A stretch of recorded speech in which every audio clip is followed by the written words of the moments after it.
عايز ريحة مختلفة وجريئة ما سمعتش عنها قبل كده؟ انسى التقليدي وركز معايا في إصدار 2026 الجديد يوجو اكس كرينك من هوجو بوس. العطر ده مش مجرد ريحة، ده تعاون فني مع براند كرينك بتاع فن الشارع، والإزازة لوحدها قطعة ديكور بتركيز أودو بارفان، يعني أداء تقيل وقوي.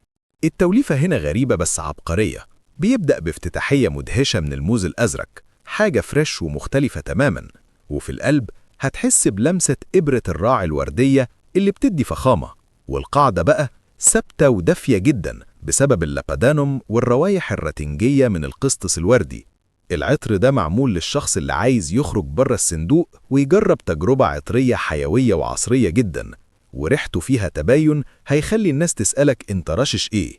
الوحش ده هيتوفر قريب عند أبو عمار للعطور الأوريجينال والكوبي والتركيب بأعلى أداء وجودة.